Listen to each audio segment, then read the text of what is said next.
समस्त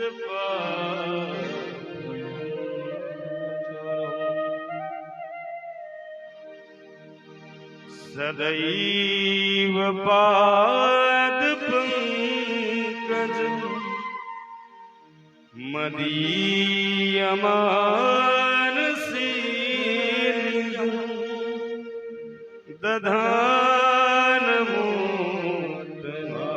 दधानमोत्तमालकं नमामि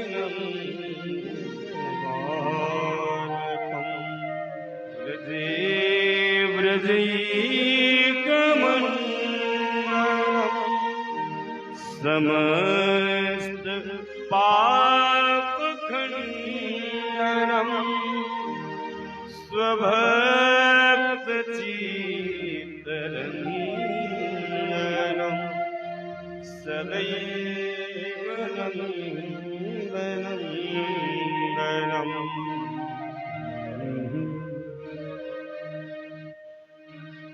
जिनका एक बार नाम स्मरण मात्र कर लिया जाए तो उन माधव का दिव्य मंगलमय नाम जीव के समस्त पाप खंडनम। इस घोर कलिकाल में जीव को भवसिंधु पार करने का कौन सा नैया है? केवल भगवान नाम। कलयुग केवल नाम आधारा, सुमिरी सुमिरी नर उतरई। जो माधव का नाम स्मरण करता है, जो माधव के नाम की जन जागृति अपने अंतर हृदय में प्रस्फुटित करता है, माधव का नाम भक्त के सारे पाप संताप दूर कर देता है। किसके पाप? जो माधव की नित्य सेवा करता है, जो माधव का नित्य प्रवचन नित्य भागवती कथा में अपने मन को डुबोता है। बाप, या माधव का नाम भवसिंधु भक्त को पार।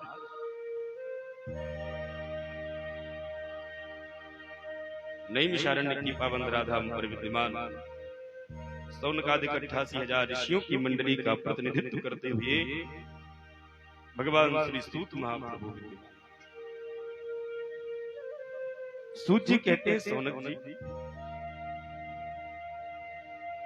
जिस बच्चे को भगवान ने मां के गर्भ में बचाया, उस बच्चे ने आज हस्तिनापुर में जन्म लिया।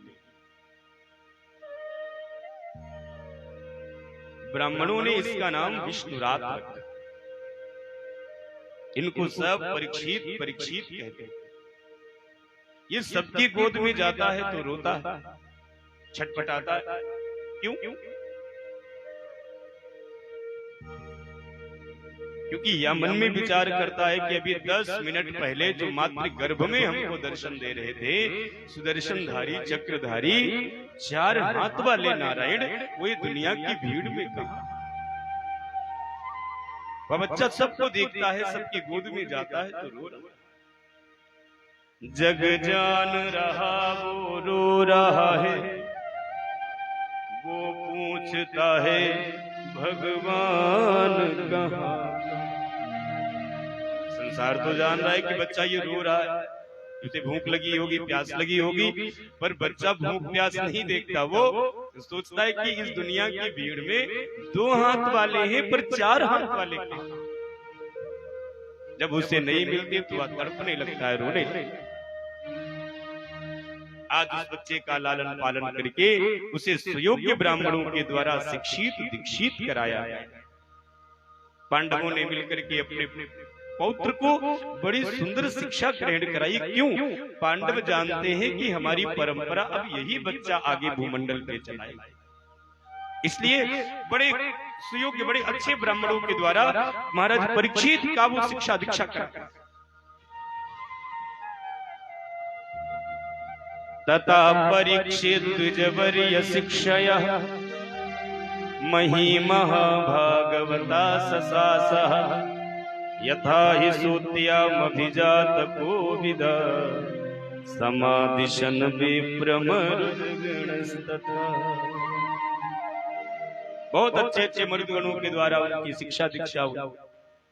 कुछ समय के पश्चात पांडव अपने अपने धाम को चले गए। महाराज परीक्षित को छोटी सी राज्याभिषिक्त गद्दी पर अभिषिक्त कर दिया। समयानुसार महाराज परीक्षित का विवाह हुआ।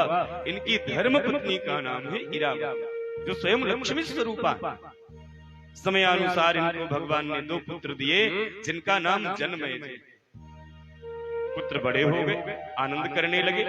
अब पुत्र ज्यादा राज्य कार्य को संभालते हैं तो महाराज परीक्षित, ऐसा शास्त्रों में वर्णन है कि वह वेश बदल करके संतों के आश्रम पर जाते और झाड़ू पोछा लगाते। क्यों? ऐसे तो कोई सेवा करने देगा नहीं, ये राजा है। तो वो ग्वाल वाल का रूप बना करके संतों के आश्रम पर जाते और झाड़ू पोछा करते, सेवा करते, मधुकरी पकाते और संतों को आनंद देते। यदा परीक्षित कुरु जंगले वसत कलिं प्रवृष्टं निज चक्रवर्ती निशम्य वार्ता मनते प्रियं ततः सरासरं गन्धय सूर्युगा। महाराज परीक्षित अब बाहर के राज्य कार्य को देखते हैं। एक दिन महाराज परीक्षित अपने सिंहासन पर बैठे, रथ में बैठे और सीधे अपने सुदूर जंगल में निकल पड़े। देखो तो मेरा राज्य कैसा है, कैसे हैं लोग। जहां भी जाते पांडवों की बड़ी प्रशंसा हुई। लेकिन एक जगह जाकर के महाराज परीक्षित ने बड़ा खतरनाक दृश्य देखा। एक नदिया के किनारे एक गाय खड़ी है, उस गाय के बगल में एक बछड़ा खड़ा, उस बछड़े के 3 पैर कटे हैं, एक पैर से वो बछड़ा खड़ा है और उसके सामने गाय मैया खड़ी होकर के रो रही है। ये पृथ्वी ही गाय है और ये धर्म ही बछड़ा। सतयुग में धर्म के 4 पैर थे, सत्य, दान, दया और पवित्रता। सतयुग गया तो सत्य चला गया, त्रेता आया तो दया चली गई, द्वापर आया तो पवित्रता चली गई। अभी कलयुग में क्या ना थोड़ा बहुत दान बचा है, वो भी धीरे धीरे गायब है। तो ये धर्म के 4 पैर, 4 स्तंभ है। कलयुग नहीं चाहता कि धर्म सुरक्षित बचे। अगर सब स्वर्ग ही चले जाएंगे तो नरक भी तो कोई जाने वाला होगा ना, ऐसा भी तो है कलयुग का। माँ भगवती पृथ्वी उसे देख करके रो रही है और धर्म रूपी बछड़ा पृथ्वी रूपी गाय को समझाता कि माँ आप क्यों रो रही हैं, आप तो पृथ्वी हो, आपके ऊपर तो भगवान अवतार लेते हैं, बड़ी प्यारी प्यारी लीलाएं करते हैं, उन लीलाओं से आप सुशोभित हो जाती हो, आनंदित हो जाती, तो आप रो क्यों रही? ओहो, लगता भगवान आए थे, लीला करके चले गए, उनकी याद में तुम रो रही। क्या आपका कोई प्रेमी आपको छोड़कर चला गया, आप क्यों रोते? पृथ्वी रूपी गाय कहती है भगवान आप तो धर्म, पृथ्वी के ऊपर जब धर्म होता है तो पृथ्वी प्रसन्न होती है। पृथ्वी के ऊपर जब गीता, रामायण, भागवत, सत्संग की चर्चाएं होती हैं तो यह धरती बड़ी प्रसन्न होती है। और इसी धरती के ऊपर जब गाली गलौज, मारपीट होता है, आतंकवाद होता है तो यह पृथ्वी ही सबसे ज्यादा घबराती है। क्योंकि होना तो सब कुछ इसी पे है ना, करोगे तो सब कुछ इसी पे। इस धरती पे अगर मंदिर बनता है तो पृथ्वी बड़ी खुश हो जाती है। और इसी मंदिर के ऊपर जब कोई मधुशाला, मदिरालय खोला जाता है तो यह पृथ्वी बड़ा दुखी हो जाती है। भगवान आप तो धर्म है, जैसे धर्म पृथ्वी के ऊपर बढ़ेगा तो इससे पृथ्वी को प्रसन्नता ही मिलेगी। आपके ये 3 पैर किसने काटे? गाय बछड़ा दोनों में बात कर ही रहे थे कि इतने में परीक्षित आ गए। दोनों के चरणों में प्रणाम किया और कहा धर्म स्वरूप बछड़े देव, हे वृषभ देव, आपके ये 3 पैर किसने काटे? मेरे राज्य में ऐसा अनाधिकृत कर्म किसने किया? मैं उस व्यक्ति को ढूंढूंगा और दंडित करने का प्रयास। ये गलत काम किसने किया? आपके 3 पैर किसने काटे? उसे दया नहीं आई, उसे शर्म नहीं आई? मैं उस व्यक्ति को दंडित करूंगा। खोज। धर्म रूपी बछड़ा कहता है भगवान किसकी बात पर भरोसा करें, किसको बताएं कि मेरे पैर किसने काटे? अरे विद्वानों की बात पे भरोसा करें तो विद्वान कहते हैं शरीर कटता है, शरीर मरता है, शरीर जलता है, आत्मा तो अजर अमर है, वो न कभी कटती है न कभी बचती है। मैं शरीर हूं ऐसा मत मानो, विद्वान कहते मैं आत्मा हूं ऐसा मानना चाहिए। तो मैं अगर आत्मा हूं तो शरीर ही तो कटा है, आत्मा तो सुरक्षित है, तो मुझे कोई बात का दुख नहीं, कोई गम। अगर साधु संतों की बात पे भरोसा करें तो साधु संत कहते हैं कि सुख और दुख दोनों मन की कल्पना, मान लो तो सुख ही सुख और न मानो तो दुख ही दुख है। शास्त्रों की बात पर भरोसा करें तो शास्त्र कहते हैं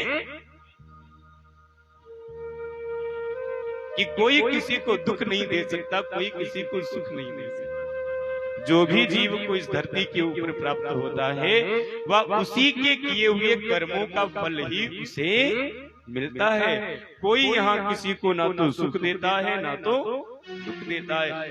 बोया पेड़ बबूल का तो आम कहां से हो, यहाँ कोई किसी को सुख नहीं देता। जो भी व्यक्ति को मिलता है वह उसी के कर्मों का फल। इसीलिए भगवान को कभी दोष नहीं देना चाहिए। हम छोटे छोटे दुख में भगवान को टारगेट कर देते, भगवान को हम लोग उठ पटांग कहने लगते। नहीं, ठाकुर जी कभी किसी को न दुख देते न तो सुख देते, वो तो सामान्य स्थिति में रखते। सुख दुख दोनों व्यक्ति अपने ही कर्मों से यहाँ पे प्राप्त करते हैं, अपने ही कर्मों से उसे सुख और दुख प्राप्त हो। को न काहू सुख दुख करी दाता, को न काहू सुख दुख करी दाता, को न काहू सुख दुख करी दाता, को न काहू सुख दुख करी दाता। निज कृत कर्म हो सब भ्राता, निज कृत कर्म भोग सब भ्राता, निज कृत कर्म भोग सब भ्राता, निज कृत कर्म भोग सब भ्राता। कौन गाओ सुख दुख करी दाता, कौन गाओ सुख दुख करी दाता, सुख दुख करी दाता, सुख दुख करी दाता।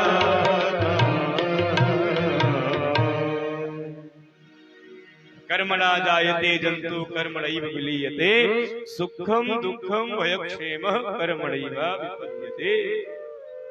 भगवान ना तो किसी को सुख देते ना तो दुख देते। मान लो तो सब सुख ही सुख है, न मानो तो दुख ही दुख। हम किसकी शिकायत कर दें आपसे? विद्वान पंडित लोग कहते हैं कि एक बड़े आदमी को बादाम की टिक्की खाने पे वो सुख नहीं मिलता जो एक गाय को हरी हरी घास खाने से सुख मिलता। शास्त्र कहता है कि एक बड़े आदमी को कालीन बिछा के बेड पे सोने से वो सुख नहीं मिलता जो एक किसान को खेत की मेड़ पे सो जाने से, हल चलाते चलाते थक जाते तो कुछ नहीं मिलता तो मिट्टी का ढेला उठाते और ऐसे सर पे चाह गई चिंता नसीब तुम जाना। तो वो जो सुख है ना वो अरबों की संपत्ति देके भी कहीं नहीं खरीदा जा सकता। वो बेजड़ की रोटी, वो नमक के साथ गुड़ के साथ, वो खेत में टब्बल पे बैठ के खाना, रंजला बांध के पानी पीना, वो सुख तो दुनिया के किसी कोने में मिल ही नहीं। यही सुख तो लेने के लिए पूरा विश्व हमारे भारत में आया। हमारे भारत में क्या है? हमारे भारत की मिट्टी ही तो खुशबूदार है। हमें भले इस धरती से प्यार ना हो पर दुनिया इस धरती को प्रणाम करती है कि अगर जन्म मिले तो भारत में मिले, क्योंकि भारत में राम आते हैं, भारत में कृष्ण आते हैं, भारत में ही भगवान आते हैं।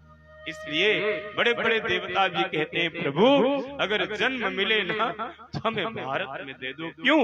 भारत में तरने के मार्ग बहुत है। गंगा बह रही, यमुना बह रही, गोमती बह रही, जहां तुमको अच्छा लगे डुबकी लगाओ, तुम्हारा कल्याण।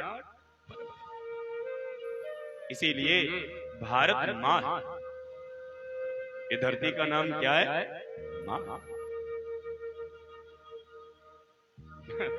ऑस्ट्रेलिया पापा नहीं बताया, अमेरिका मोसिया नहीं बताया ना, स्विट्जरलैंड फूफा नहीं बताया, भारत को मां से प्रमाणित करता। Bharat is very best, Bharat से अच्छा तो कुछ है ही नहीं बाबा।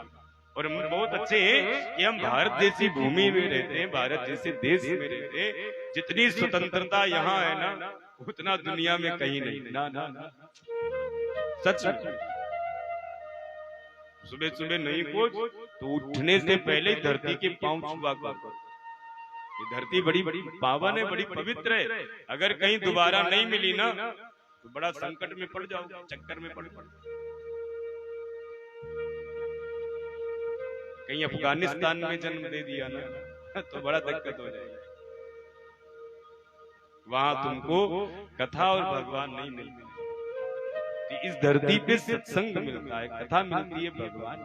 इसीलिए भगवान को भी जब पूछा जाता है ना कि आप कहाँ जा रहे हैं, उधर ही हम लोग चले सब देवता, तो भगवान भी डिसाइड करते हैं भारतवर्ष। और भारतवर्ष में भी जहाँ हम रहते हैं उत्तर प्रदेश, जितने भी भगवान के अवतार हुए ना ये हमारी भूमि पे उत्तर प्रदेश, उत्तर भारत में। इसलिए हम सब एक रूप से भगवान के वंशज माने, ये साक्षात भगवान है। इसलिए ये धरती बड़ी महान है, ये बड़ी पवित्र है। उठने से पहले इस धरा को प्रणाम करना चाहिए। समुद्र वसने देवी पर्वतई स्थिति मंडले विष्णु पत्नी नमस्तुभ्यं पादस्पर्शं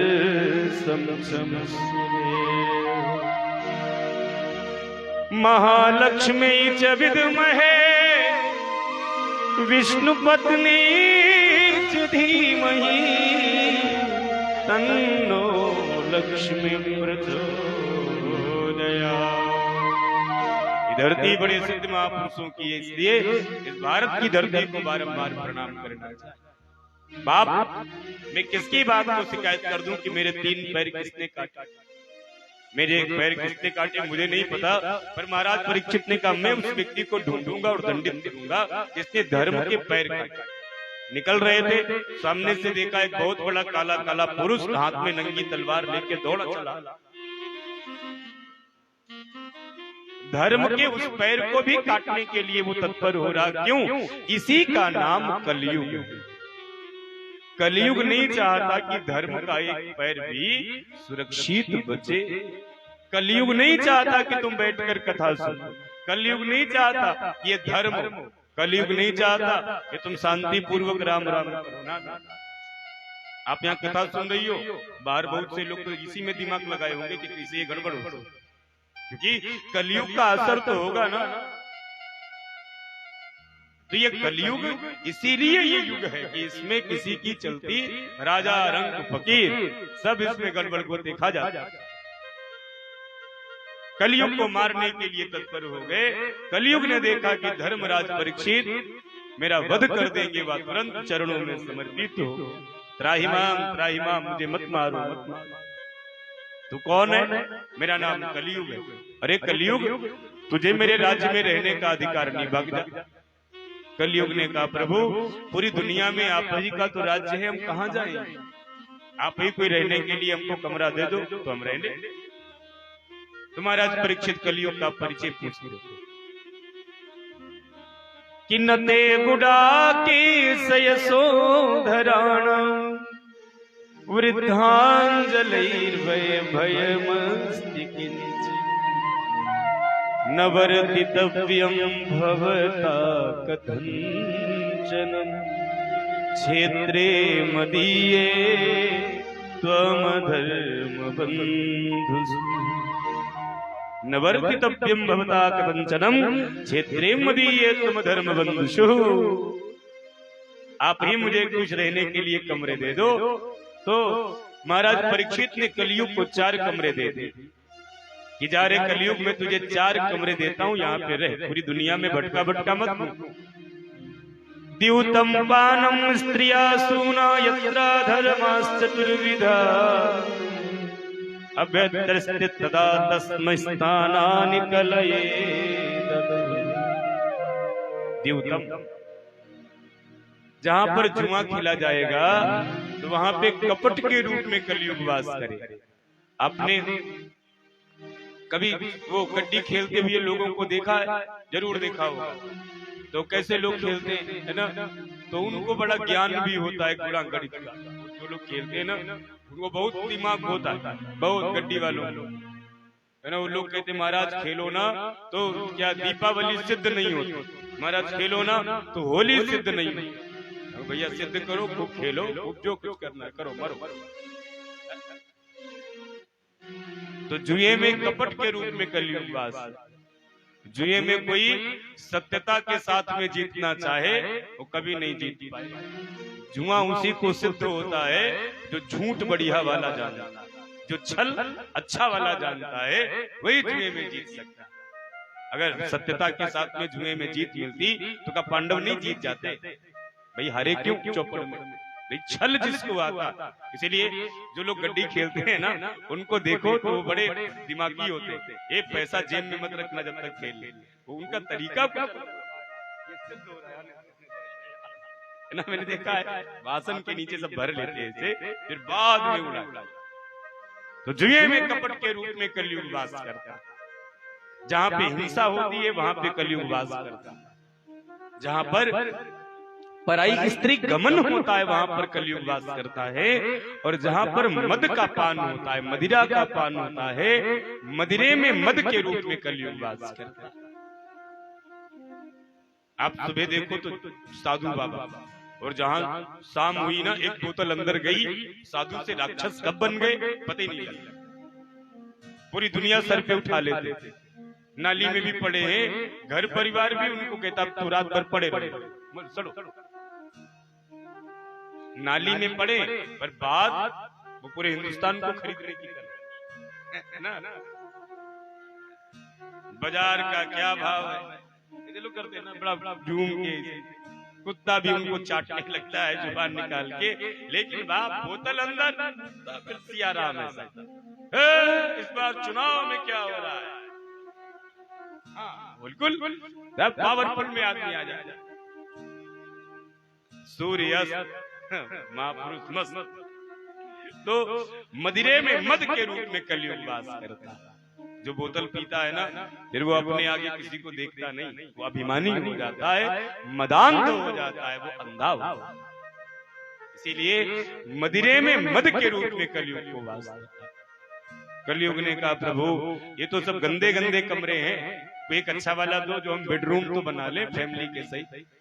तो महाराज परीक्षित ने कहा कलयुग तेरे अंदर सब दुर्गुण है, तो तुझे मैंने गंदे गंदे कमरे दे दिए, कोई अच्छा गुण तो है। कलयुग ने कहा गुरुदेव माना कि मेरे अंदर बहुत से दुर्गुण है, पर एक बहुत अच्छा सद्गुण है, क्या है बता। तो कलयुग ने कहा महाराज त्रेता में यज्ञ करने से, द्वापर में दान करने से, और सतयुग में तप करने से जो व्यक्ति को सुख नहीं मिलता, वह कलयुग में केवल एक बार नाम गाने से सुख। ये मेरे अंदर विशेषता। कलयुग केवल नाम आधारा, सुमिरी सुमिरी नर उतरहि पारा। सुमिरी सुमिरी नर उतरहि पारा, सुमिरी सुमिरी नर उतरहि पारा, सुमिरी सुमिरी नर उतरहि पारा। अगर आपको भी भवसिंधु पार करना है, आपको भी इस जीवन की नदियां को पार करना है, तो आप भी मेरे साथ रामचरितमानस की मंगलमय चौपाइयों का पाठ करिए, और जिस युग में रहते हैं उसका अर्थ समझे, आनंद लें। कलयुग केवल नाम आधारा, कलयुग केवल नाम आधारा, कलयुग केवल नाम आधारा, कलयुग केवल नाम आधारा। सुमेरी सुमेरी नर उतरहि पारा, सुमेरी सुमेरी नर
इस घोर कलिकाल से मुक्त करना है जीवन को, जिसे भी इस घोर कलिकाल में इस भवसिंधु की नदियां को पार करना है, उसे तो केवल भगवान नाम गाना चाहिए और कुछ भी करना आप ही गाओ।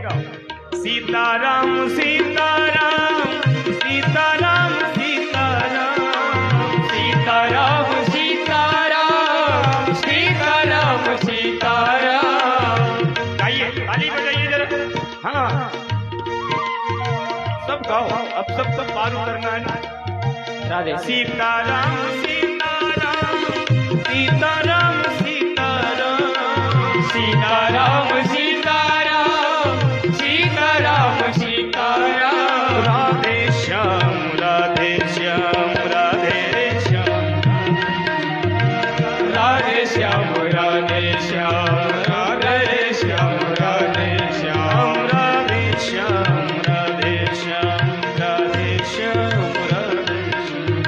राधे श्याम राधे श्याम राधे श्याम राधे श्याम राधे श्याम राधे श्याम। सीताराम सीताराम सीताराम सीताराम सीताराम सीताराम सीताराम सीताराम सीताराम सीताराम सीताराम सीताराम सीताराम सीताराम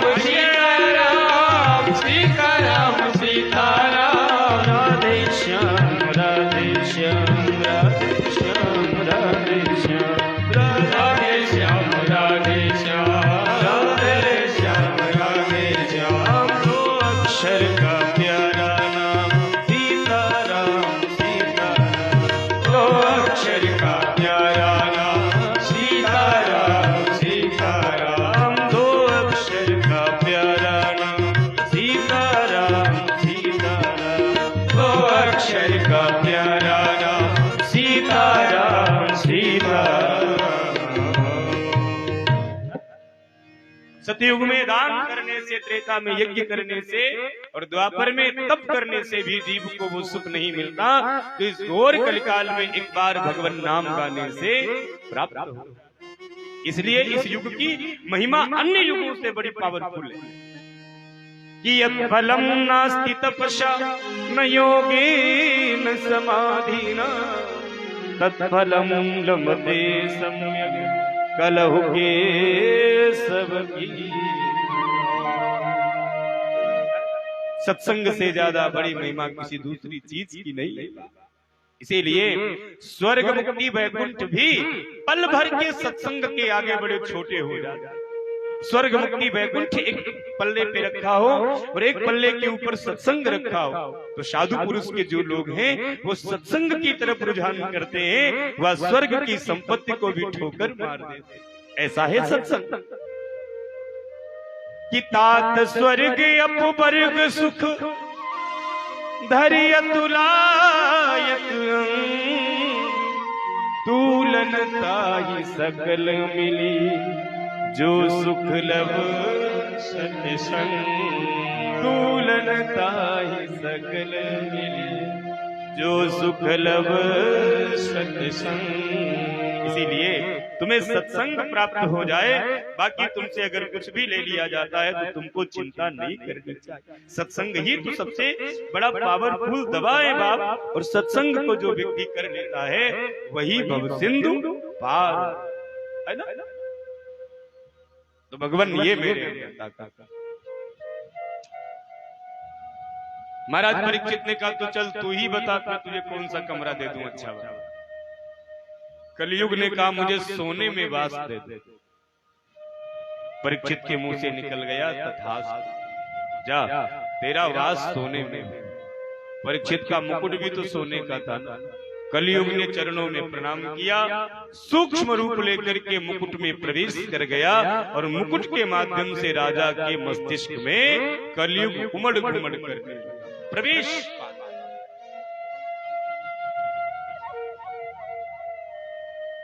जैसे ही कलयुग को परीक्षित ने स्वर्ण में स्थान दिया, वेदों में, शास्त्रों में, ब्राह्मणों में, पंडितों में झगड़ा चालू कि भाई ये तो कथा गलत हो। कैसे? बोले दुनिया जानती है कि दुनिया में जितनी धातुएं हैं उनमें कंचन सोना भगवान का रूप माना जाता है। और भागवत में भी है कि धातु नाम मास्मि कांचनम, भगवान खुद कहते हैं कि दुनिया में जितनी धातुएं हैं उनमें कंचन सोना मेरा रूप है। और वेद भी कहता है हिरण्यगर्भाः श्यामावर्ताग्रे तस्यत वष्टाभ्यदध रूपमे। तो वेद में भी भगवान को हिरण्यगर्भ स्वर्ण ही माना। तो जिस सोने में भगवान का वास है उसमें कलयुग कैसे रह सकता? जहां राम तह काम नहीं, और जहां काम नहीं रहा। जहां पे कलयुग है वहां पे राम नहीं आते, और जहां पे राम है कलयुग उस गली में नहीं जा सकता, डरता है राम। तो कहा भाई जो मेहनत से ईमानदारी से कमाया हुआ सोना है उसमें भगवान रहते, और जो छल से प्रपंच से दूसरे को दुख दे करके दूसरे का चोरी कर हुआ जो सोना है उसी में कलयुग। तो कहा भैया आज के समय में 1 नंबर वाले तो स्टील भी नहीं पहन सकते, सोना तो 2 नंबर वालों का काम। 2 नंबर का काम जो करते हैं वो चकाचक यूज कर सकते हैं। छोटा आदमी बेचारा रोटी नहीं खा पा रहा, वो सोना क्या पहन पाए?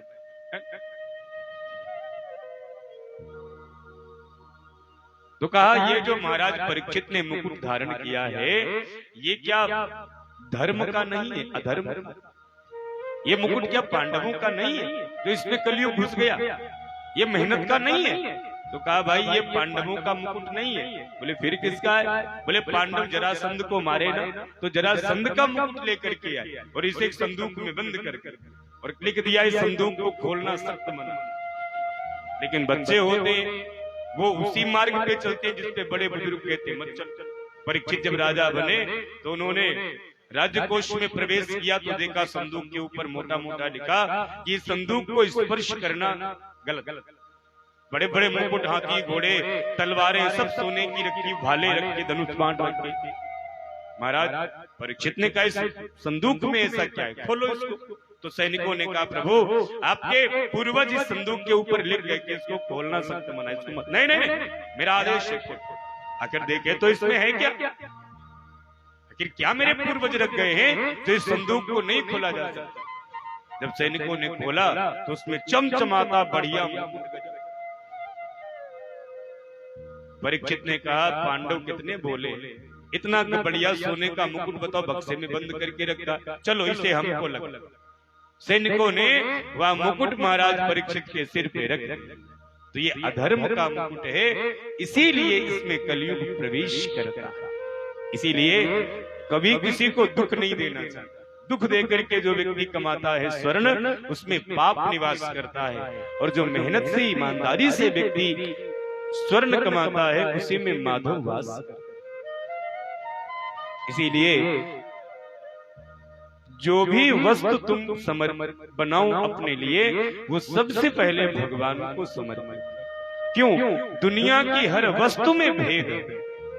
दुनिया की प्रत्येक वस्तु में कोई न कोई खोट, कोई न कोई दोष है अवश्य।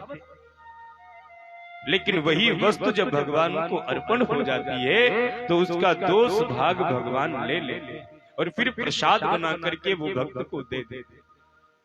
इसी प्रकार जब भी आप कोई आभूषण बनाओ या जब भी कोई आप वस्त्र खरीदो ना तो सबसे पहले उसे लाकर भगवान के चरणों में स्पर्श कर दो, छुआ दो।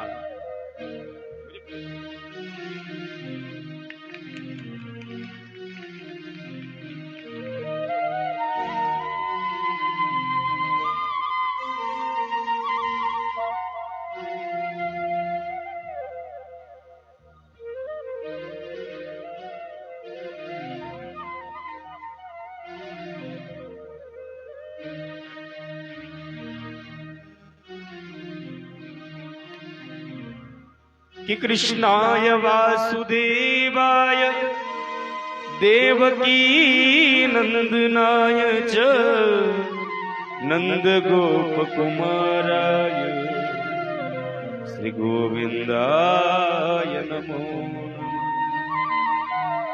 इसलिए जब भी आप कुछ भी बनाएं है ना तो ये बात ध्यान रखना राजपुर वालों, जब भी दुकान से कुछ खरीदना तो ऐसा नहीं कि बस खरीदे और तुरंत ही लटका लिए ना। तो रास्ते में लुट जाओगे, रास्ते में कोई चुरा लेगा तो बहुत रोओगे बाद। तो पहनने से पहले हमें एक बार भगवान के चरणों में उसे छुआ देना चाहिए, उसे स्पर्श करा देना चाहिए, है ना। इसीलिए दुनिया में सबसे बड़ा दोष माना गया अन्न। लेकिन अन्न का दोष कब निकल जाता है? जब अन्न का भोग भगवान को लग जाता है तो अन्न का दोष निकल जाता है।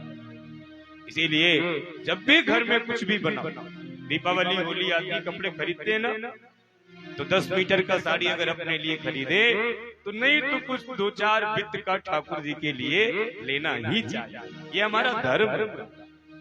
अगर हमने अपने लिए कुछ खरीदा है तो हमें सबसे पहले वो भगवान को देना चाहिए। उसे भगवान को थोड़ी देर पहना दो, थोड़ी देर भगवान को स्पर्श करा दो, फिर उसके बाद तुम प्रसाद मानकर उसे स्वीकार करो।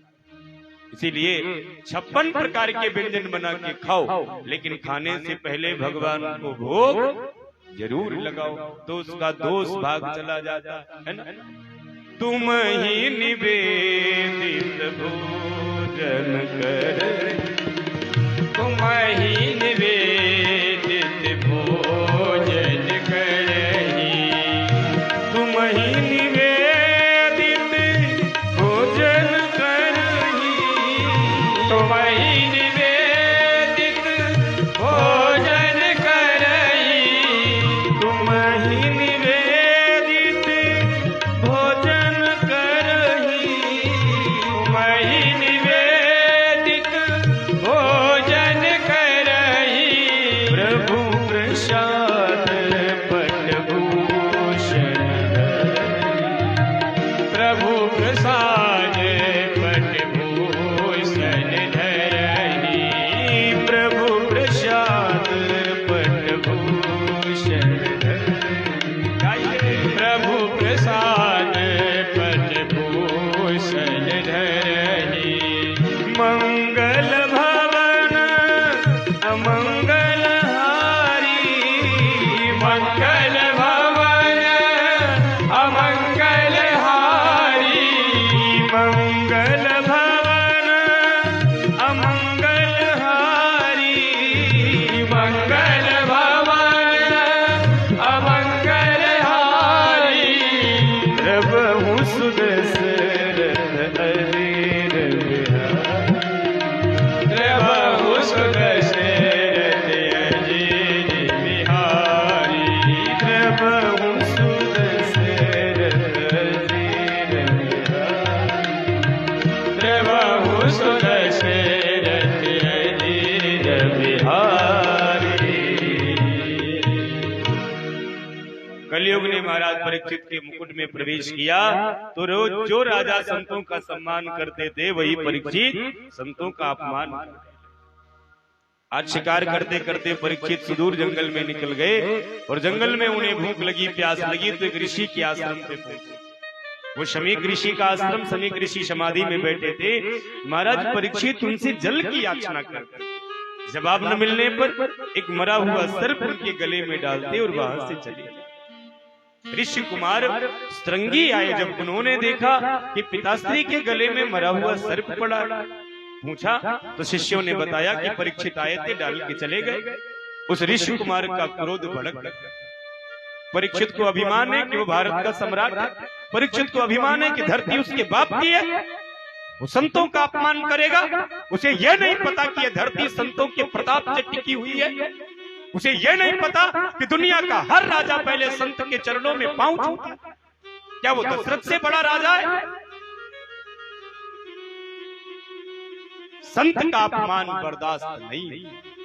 ऋषि कुमार ने हाथ में जल ले लिया और महाराज परीक्षित को श्राप दे दिया कि महाराज परीक्षित ने मेरे पिता के गले में जो सर्प डाला है, इन्हीं सर्पों के पूर्वज राजा जो महाराज तक्षक हैं, आज के 7वें दिन परीक्षित को डस लेंगे और उसकी अकाल मृत्यु हो जाएगी। इति लंघित मर्यादम तक्षकः सप्तमेहनि तदंगतिस्म कुलांगार नोदितो।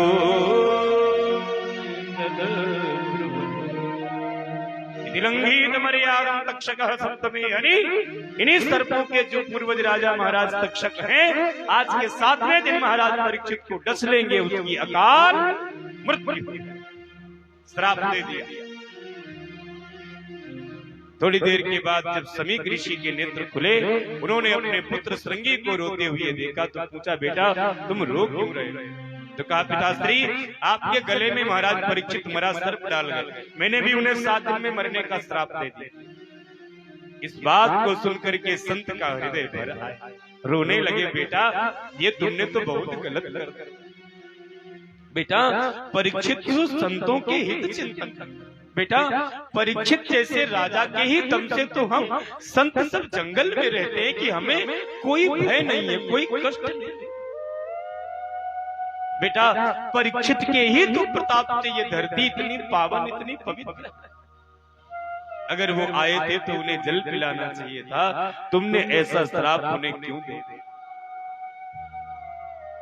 मैं आज से पूरे ब्राह्मण वंश को यह श्राप देता हूं कि अब ब्राह्मणों का श्राप किसी को लगेगा नहीं। समीक ऋषि ने पूरे ब्राह्मण कुल को श्राप दे दिया कि आज के बाद अब ब्राह्मणों का श्राप किसी को नहीं लगेगा। सोचो सोचो अतिराजपुर वालों कि पंडित लोग कितने पावरफुल होते थे, सोचो है ना।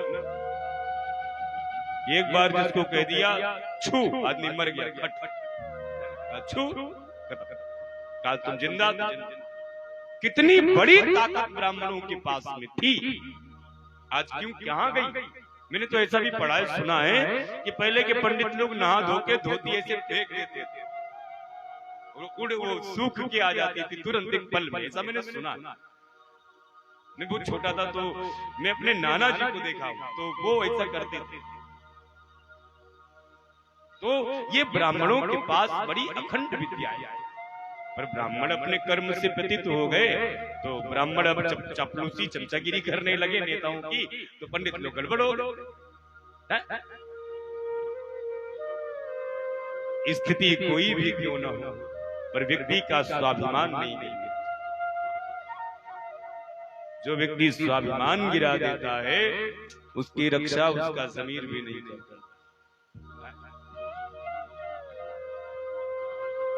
गौरमुख नाम के शिष्य को कहा जाकर के जाओ परीक्षित।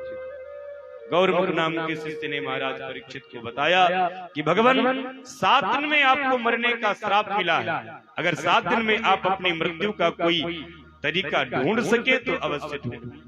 महाराज परीक्षित गदगद हो गए कि चलो मुझे ये तो पता हो गया कि मुझे 7वें दिन मरना, यही सबसे बड़ी बात। घर छोड़ दिया, सुखताल में गंगा के किनारे निकल पड़े। क्यों? ऋषि का श्राप है तो ये खाली नहीं हो सकता ना। ऋषि ने कहा है तो मुझे 7वें दिन ही मरना। मेरे जैसा सौभाग्यशाली कौन होगा जिसे अपनी मृत्यु सुधारने के लिए भगवान ने 7 दिन गए।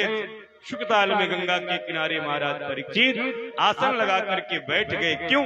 अब तो कोई गम है नहीं, अब तो 7वें दिन मरना। जिसको ये पता हो जाए कि भैया कल हमको मरना है तो फिर उसको किस बात की चिंता। मूर्ख होगा तो वो दुनियादारी खेत खलिहान में पड़ेगा कि ये तुम ले लो, तुम ले लो, तुम ले लो, तुम ले लो। और विद्वान होगा वो कहेगा दुनिया गई भाड़ में, माला लाओ इधर कोने में बैठे। इससे अच्छा मौका भजन का नहीं। महाराज परीक्षित भी करते, क्यों? उन्हें पता चलता चाह गई चिंता नसी मनवा बेपरवाह, जिसको कछु न चाहिए सोई सा हंसा। मुझे अब तुमसे कुछ न चाहिए। महाराज परीक्षित समाधि में बैठ गए। बड़े बड़े संत उनके पास में आए, उन्हें प्रणाम करते, महाराज हम ये क्या सुन रहे हैं कि आपको 7 दिन में मरने का श्राप मिला। परीक्षित कहते, नहीं नहीं, मुझे श्राप नहीं मिला, मुझे तो बहुत बड़ा वरदान मिला। अरे प्रभु, हम तो सुने कि आपको 7 दिन में तक्षक डसेगा, आप मर जाओगे, ऐसा आपको श्राप मिला और आप कहते हो कि आपको वरदान मिला। परीक्षित कहते कि अगर ऋषि कुमार इस प्रकार का हमें श्राप नहीं देता तो आप इतने संत हमें दर्शन देने कैसे आए? आप इतने संत हमें दर्शन देने आए तो वह श्राप भी मेरे लिए वरदान का काम है। गिरिजा संत समागमन समन लाभ कछुआन, बिनु हरि कृपा न मिली है ये गावत वेद पुराण, बिनु हरि कृपा न मिली है ये गावत वेद पुराण। संतों का दर्शन ये तो बड़ा भाग्यशाली कोई होगा, उसी को मिलेगा। इसीलिए संतों का आशीर्वाद उसे ही मिलता है जिसपे संत रीझते, वरना संतों का आशीर्वाद ऐसे नहीं मिलता। शास्त्र कहते हैं अन्न का कण और संत का क्षण कभी बर्बाद नहीं करना चाहिए। पंडित जी के पास जाकर कभी ये मत पूछो पंडित जी घर कब बनेगा, पंडित जी बिटिया का ब्याह कब होगा, पंडित जी बहुरिया को लड़का कब होगा। ये बेफजूल की बातों में अपना और पंडित दोनों का समय नष्ट हो रहा। पूछना है तो ये पूछो पंडित जी कथा कब होगी, पंडित जी कथा कैसे सुनाओगे, पंडित जी कथा सुनते सुनते माधव में मन कैसे लगे। यही तो सार्थक समय है। थाली में तुमको जो जल अन्न दिया जाए उस अन्न को बर्बाद मत करो। क्यों? अन्न अपना बदला लेता। अगर तुमने आज एक कण छोड़ा है तो कल तुम्हें 10 चुकाने पड़े। इसीलिए अन्नो वही ब्रह्म अन्नो वही प्राण, अन्न में प्राण है, अन्न न हो तो ये दुनिया न चल पाएगी। इसीलिए संत का क्षण और अन्न का कण कभी बर्बाद नहीं। संत की सेवा करो, फिर उसके मन से जो आशीर्वाद निकलेगा वही तुम्हारे लिए हितकारी। जबरदस्ती आशीर्वाद मांगने से कल्याण होने वाला नहीं ना। भगवान को तो पूरी दुनिया देख रही है, पर मजा उस दिन आएगा जिस दिन भगवान तुमको देखेंगे, है ना। तो उस दिन की प्रतीक्षा करनी चाहिए कि माधव की कब कृपा होगी, मेरे गुरुदेव की कब कृपा होगी। बोले सुबह चेला बने और शाम तक गुरुजी से झगड़ा हो गया। गुरुजी को बोले अब तुम गुरुजी मर जाओ, ये कैसा तुम्हारा शिष्य बन। नहीं नहीं, गुरु इज पावरफुल, गुरु की सेवा करनी चाहिए। सेवा करते करते जो गुरु शिष्य पर प्रसन्न होते हैं वही शिष्य गुरु कृपा से भगवान को प्राप्त कर सकता है। बाकी दुनिया में दूसरा कुछ भी नहीं है। आशीर्वाद बहुत बड़ी चीज। एक बार गया धाम में बौद्ध गया, तो जो भी लोग गए होंगे उन्होंने दर्शन किया होगा, तो वहां पे बुद्ध भगवान का मंदिर है। तो बुद्ध भगवान के मंदिर में बुद्ध भिक्षुओं का मंत्र है, बुद्धम शरणम गच्छामि, धम्मम शरणम गच्छामि, शम्मम शरणम गच्छामि, धम्मम शरणम गच्छामि, बुद्धम शरणम गच्छामि, धम्मम शरणम गच्छामि। बुद्ध भिक्षु के गाते बुद्ध भगवान सबको सत्संग में बिठाते। बुद्ध भगवान के सत्संग में इस महामंत्र का जाप होता। एक सेठ भी रोज आकर के इस सत्संग में बैठते और वो सत्संग की सारी व्यवस्थाएं करते, प्रसाद, टेंट, पांडाल, माइक, वो सारी व्यवस्थाएं करते। बस उनके मन में एक ही लालसा कि भगवान बुद्ध मेरे सिर पे अपना हाथ रख दे, बस और कुछ नहीं चाहिए, मैं सब कुछ करने को तैयार। बुद्ध भगवान भी जान गए, तो सब लोग सत्संग करते, उनके पांव छूते तो बुद्ध भगवान सबके सिर पे हाथ रखते। लेकिन जब वो सेठ पांव छूते तो बुद्ध भगवान उनके सिर पे हाथ जानबूझ के नहीं रखते, कट कर देते। ये बात तो सेठ को बहुत बुरी लगी कि देखो रोज हम 5,000 रुपए का प्रसाद भी बंटवा रहे, माइक वाला टेंट वाले को भी हम ही को देना है और हम कोई आशीर्वाद नहीं दे रहे। उसके मन में बात चुप आई गई, बात हो गई। एक दिन बुद्ध भगवान भिक्षा मांगने के लिए उस गांव में गए, तो सेठ का घर 1 नंबर पे थे। बुद्ध भगवान ने बेल बजाई, सेठ बाहर निकला। जब दरवाजे पे गुरुजी को देखा तो सेठ बोला वेलकम टू माय होम, आओ आप अचानक गुरुदेव मुझे बुला लेते। बुद्ध ने कहा सेठ जी मेरी भिक्षा करने का समय, अगर आपके घर में कुछ बना हो तो माम भिक्षाम दे। सेठ ने कहा बिल्कुल सही समय पे आए हो, अभी अभी मेरे घर में बढ़िया काजू बादाम पिस्ता की खीर बनी, अगर आदेश हो तो ले आए। बुद्ध ने कहा सुबह से शीघ्रम, जल्दी ले आओ, बहुत भूख लगी। काजू पिस्ता बादाम की खीर, वाह ले आओ भाई। सेठ भी गदगद हो गया, बढ़िया सोने के कटोरे में चांदी का चम्मच लगाया और भर के काजू पिस्ता बादाम की खीर गुरुजी के लिए लेकर के आ गया। लेकिन बुद्ध का नियम है कि बुद्ध अपने ही पात्र में प्रसाद पाएंगे। आपने देखा होगा संतों के पात्र अलग अलग होते हैं, कटोरे उनके सब लकड़ी धातु के होते हैं, तो बुद्ध का जो पात्र है उसी में बुद्ध खाएंगे। बुद्ध ने कहा सेठ जी ये खीर मेरे पात्र में डाल। सेठ ने देखा तो बुद्ध के कटोरे में बड़ी धूल लगी हुई। सेठ ने कहा गुरुजी बुरा न माने तो ये कटोरे की धूल साफ कर, या फिर एक काम करें, ये सोने का कटोरा है बिल्कुल नया नया, आप इसमें ही खा ले। बुद्ध ने कहा नहीं, मुझे अपने कटोरे में खा। तो कहा गुरुदेव आपके कटोरे में तो धूल है, हम मेवे की खीर कैसे इसमें डाल दें, हमारी तो खीर खराब हो जाएगी। आप ऐसा करो ये कटोरा हमको दे दो ना, इसको हम धो ले, फिर साफ हो जाएगा, तब खीर इसमें दे देंगे खाना। बुद्ध ने कहा नहीं, मेरा कटोरा जैसा है वैसे ही इसमें तुम खीर डालो। सेठ ने कहा गुरुजी पंगा मत लो, आपके गंदे कटोरे में हम मेवे की खीर नहीं डाल सकते, मेरी खीर खराब हो जाएगी ना। बुद्ध खड़े हो बोले सेठ एक बात बता, आशीर्वाद ज्यादा महंगा है या खीर ज्यादा महंगा? सेठ ने कहा गुरुदेव कहाँ आशीर्वाद और कहाँ खीर है, शाम खाओ सुबह सब मिट्टी। आशीर्वाद जिसको एक बार मिल गया उसकी तो मुक्ति, कहाँ आशीर्वाद मड़ियों जैसा और कहाँ ये तुच्छ वस्तु खीर, इसकी बराबरी कैसे हो सकती? बुद्ध ने कहा सेठ तुम ये मेवे की खीर इसलिए नहीं डालते क्योंकि मेरे पात्र में धूल है, तुम्हारी मेवे की खीर बर्बाद हो जाएगी, और मेरा मड़ियों जैसा आशीर्वाद मैं तुम्हें कैसे दे दूं क्योंकि तुम्हारा तो हृदय पात्र ही गंदा बना है, मैं अपना कीमती आशीर्वाद भी तुम्हें नहीं। कहने का तात्पर्य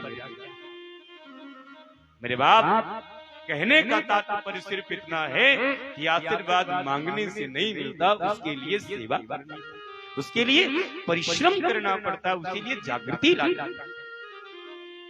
सब साधु संत उनके बगल में बैठ गए। महाराज परीक्षित सबसे कहते हैं मुझे श्राप नहीं मिला, मुझे तो वरदान मिला।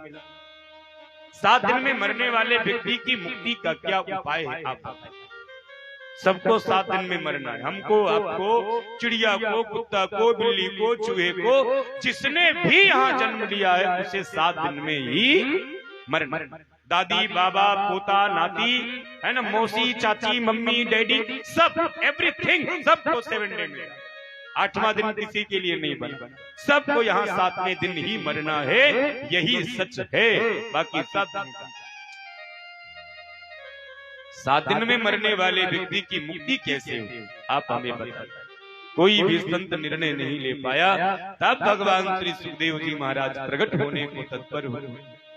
उनके चरणों में सब प्रणाम करते हैं और सुखदेव भगवान को सब बारंबार वंदन करते हैं कि तत्रा भवद भगवान व्यास पुत्रो यदृक्षया गामटमानो अपेक्षा अलक्षलिंगो निजलाभतुष्टो वृतश्च बालैर्वधूतवेश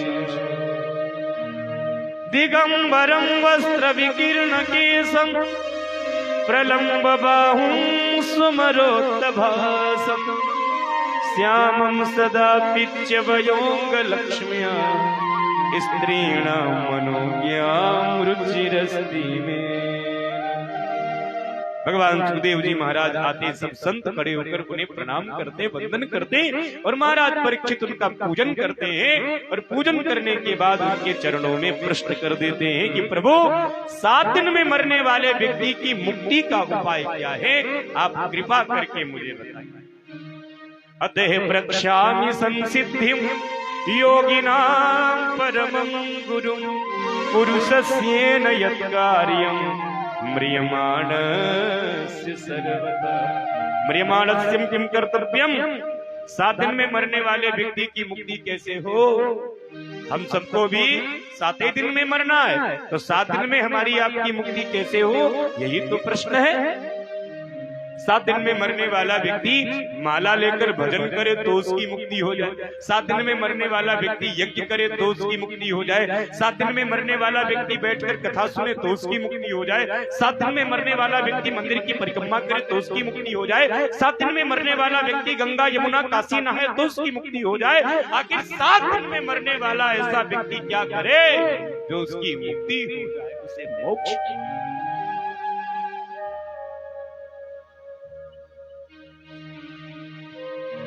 द्वितीय स्कंद से भगवान श्री सुखदेव जी महाराज की वाणी का प्रस्फुटन करता।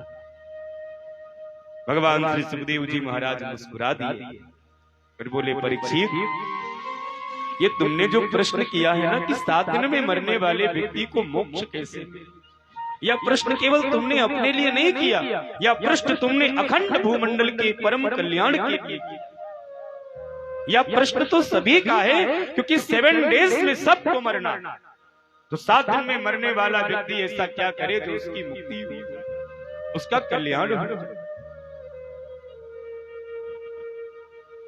राजन, चिंता मत करो, तुम्हारे पास तो 7 दिन है। एक सूर्यवंशी राजा हुए जिनका नाम खडवांग है। खडवांग के पास में तो केवल 2 घड़ी था, 2 पल था। देवासुर संग्राम हुआ ना, तो देवताओं की सहायता की खडवांग ने। जब सारे राक्षस मारे गए तो खडवांग ने देवताओं से पूछा कि मेरी मौत में कितना समय। देवताओं ने कहा, आपकी मौत में केवल 2 पल है, 2 घड़ी है, क्या करोगे? बोले, 1 पल में हमको गंगा पहुंचा दिए। दूसरे पल खडवांग ने 3 आचमनी गंगा का जलपान किया और गंगे मैया का स्मरण करते करते दूसरे ही पल उन्होंने अपने प्राण गंगा में ही छोड़ दिए। 2 पल में उन्हें मुक्ति मिल गई। तुम्हारे पास तो 7 दिन है, तुम चिंता न करना। चिंता मैं हूं। गूढ़ तत्व न साधु दुरामय, आरत अधिकारी जप। आज्ञाकारी श्रेष्ठ शिष्य पाकर के गुरु धन्य हो जाए। आज्ञाकारी श्रेष्ठ पुत्र पाकर के माता पिता धन्य हो जाए। आज्ञाकारी श्रेष्ठ प्रजा को पाकर के राजा धन्य हो जाए। ये तो नियम है जीवन का। भगवान श्री सुखदेव जी महाराज को पाकर के परीक्षित धन्य हो गए। भगवान श्री सुखदेव जी महाराज कहते, परीक्षित घबराना नहीं, मैं हूं तुम्हारे साथ में, मैं तुम्हें 7वें दिन मुक्ति दिलाऊंगा, मैं तुम्हारा मोक्ष करूंगा। इतने विश्वास भरे शब्दों से जब भगवान सुखदेव जी महाराज ने कहा तो मानो गंगा मैया की लहरें भी उनकी जय जयकार कर गई।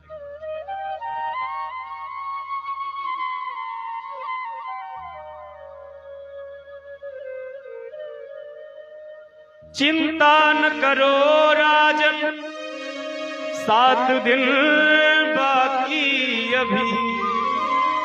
चिंता न करो राजन, 7 दिन बाकी अभी। पल भर में ही परलोक प्राप्त होगा।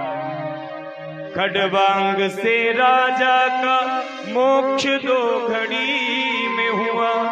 तेरा तो शरीर अभी 7 दिन बाकी है। मेरा ये कथन है, ऋषि सब साक्षी हैं। भागवत पुराण से कष्ट दूर होता है। मेरा ये कथन है, ऋषि सब साक्षी हैं। भागवत पुराण से कष्ट दूर होता है। देखता हूँ आज से तुम्हारे लिए सप्तम दिन, राम नाम मोक्ष धाम कैसे नहीं खुलता है। राम नाम मोक्ष धाम कैसे नहीं खुलता है। चिंता न करो राजन, 7 दिन बाकी अभी, परलोक में ही प्राप्त होता है। मैं तुम्हारे साथ हूँ। ये जीवन की सार्थकता तो सबसे बड़ी यही है कि जिसके 7 दिन में मुक्ति पाना हो, उस अधम जीव को तो एक ही काम करना है। क्या करना है? श्वास श्वास पर कृष्ण भज, वृथा श्वास जन खो। ना जाने या श्वास की अब आवन हो न हो। हमको सबको भी तो मरना है, तो हमको सबको एक ही काम करना है। क्या करना है? अपनी हर सांस माधव के नाम करनी है। क्यों? भगवान के वहां से हमको कुछ नहीं मिला, भगवान के वहां से केवल जीव को सांसें मिलती हैं, गिन के बस, और कुछ नहीं ना। भगवान केवल भक्त को सांसें देते और कुछ, इसीलिए भगवान जब लेते हैं तो न आंख लेते, न पैर लेते, न हाथ लेते, न बाल लेते, न क्रीम लेते, न पाउडर लेते। भगवान क्या लेते हैं? बस केवल सांसें कट कर, बस, बाकी सब पड़ा है, सांसें कट। इसीलिए सांसों को बचाना चाहिए। इसीलिए देखा होगा साधु संत क्या कहते हैं? उठो सुबह सुबह प्राणायाम करो, नाक मुंह बंद करो थोड़ी थोड़ी। मतलब अगर तुम्हें 100 सांसें मिली हैं तो इसका मतलब ये नहीं कि 2 ही दिन में तुम उनको खत्म करो, नहीं नहीं, कभी कभी बैठ करके प्राणायाम करना चाहिए, श्वास को बंद करना चाहिए। मतलब अपनी जिंदगी, अपनी उम्र तुम्हें बढ़ानी चाहिए, क्योंकि इन सांसों का कोई भरोसा नहीं है। क्या भरोसा है? तो जब इस जीवन का भरोसा ही नहीं है, मुक्ति केवल गोविंद नाम से मिली है, तो प्रत्येक व्यक्ति को अपनी हर सांस में माधव का नाम, है ना, यही करना चाहिए। क्या भरोसा है इस जिंदगी का, साथ देती नहीं ये किसी का। क्या भरोसा है इस जिंदगी का, साथ देती नहीं ये किसी का। क्या भरोसा है इस जिंदगी का, साथ देती नहीं। क्या भरोसा है इस जिंदगी का, साथ देती नहीं ये किसी का। साथ देती नहीं ये किसी का, साथ देती नहीं ये किसी का। साथ देती नहीं ये किसी का, साथ देती नहीं ये किसी का। क्या भरोसा है इस जिंदगी का, क्या भरोसा है इस जिंदगी। आप मेरा हाथ उठाइए। साथ देती नहीं किसी का, क्या भरोसा है इस जिंदगी का, साथ देती नहीं किसी का।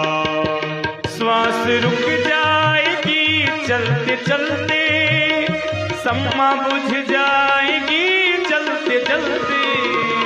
श्वास रुक जाएगी चलते चलते, सम्मा बुझ जाएगी चलते चलते।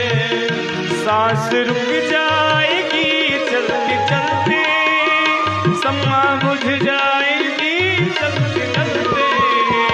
सांस रुक जाएगी चलते चलते, सम्मा बुझ जाएगी चलते चलते।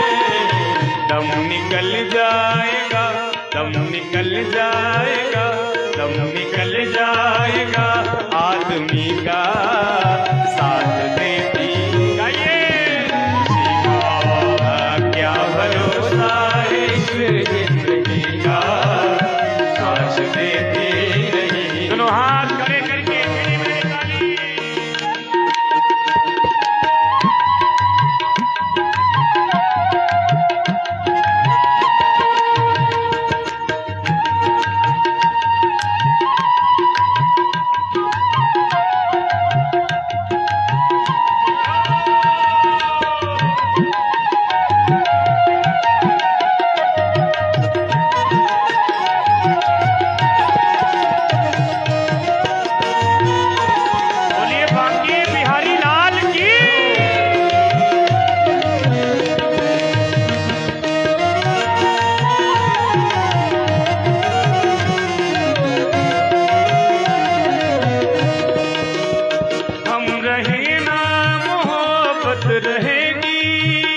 दास्तां अपनी दुनिया कहेगी, हम रहेगा मोहब्बत रहेगी।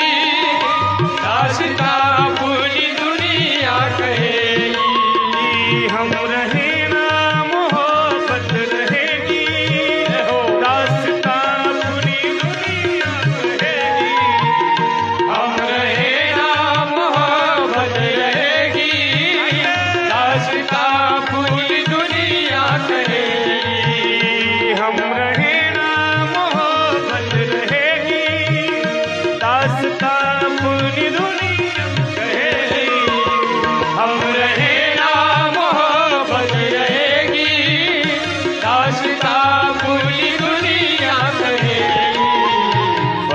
पूरा करो, फर्ज पूरा करो, फर्ज पूरा करो, जिंदगी का साथ देती नहीं। दोनों हाथ फर्ज पूरा करो, जिंदगी का साथ देती नहीं किसी का, साथ देती नहीं ये किसी का, साथ देती नहीं ये किसी का, साथ देती नहीं ये किसी का, साथ देती नहीं ये किसी का, क्या भरोसा है इस जिंदगी का।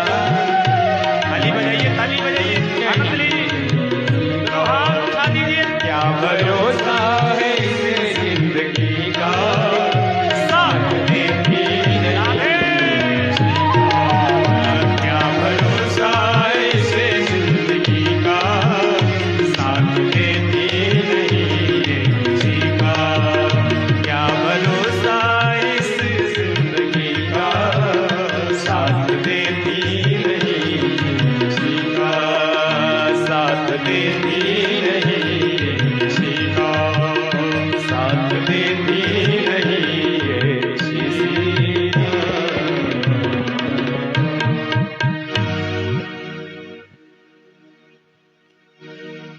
फर्ज पूरा करो, जिंदगी का साथ देती नहीं ये किसी का। इसीलिए भगवान के श्री चरणों में प्रणाम, क्योंकि भगवान ही इन सांसों के मालिक है ना। भगवान के वहां से क्या मिलता है? सांसें मिलती है। इसीलिए जब कटती हैं तो सांसें ही कटती हैं, बाकी सब ऐसे पड़ा है। एक व्यक्ति 24 घंटे में कितनी सांसें खर्च करता है पता है आपको?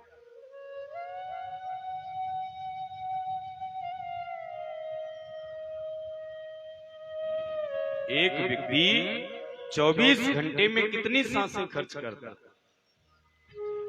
एक व्यक्ति 24 घंटे में 16,108 21,816 सांसें खर्च करता है। कितनी? 21,816 सांसें एक व्यक्ति 24 घंटे में खर्च करता है, इतनी लेता।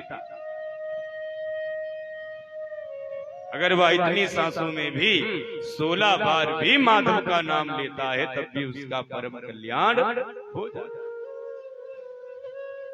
इसीलिए भगवान की कृपा का ये होता है उधारी करना, कि भगवान ने तुम पे कृपा की तो भजन करके कथा सुन के तुमने वो ऋण उतार दिया। भगवान तुमने भगवान की कथा सुन ली तो भगवान ने अगर तुम पे कोई कृपा की है ना तो उसका तुमने रिटर्न भगवान को गिफ्ट दे दिया। लो हमने तुम्हारी कथा सुन, तो फिर भगवान और दयामय हो जाते हैं, फिर भगवान ज्यादा कृपा करते हैं।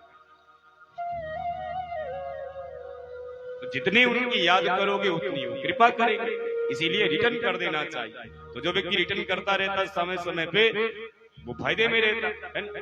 जैसे बिजली आपके घर में है ना, बिजली मीटर लगा है, कटिया से नहीं चलाते ना तो अच्छी बात। तो देखो झूठ न बोलना, भगवान है कि हम कोई बिल वाले नहीं है, लेकिन फिर भी ठाकुर जी है कहना चाहिए। तो सबके घर में मीटर है, तो बिल वाले आते हैं ना काटने वाले समय समय पे। क्यों भाई? आप बिजली खर्च करते हो तो आपको पैसा देना पड़ेगा, ठीक। कभी सूरज ने, कभी सूरज देवता ने किसी को बिल भेजा कि भाई देखो दिन रात तुम हमारी धूप लेते हो, चलो इतना हमारा बिल बन रहा है, चलो भेजो हमको।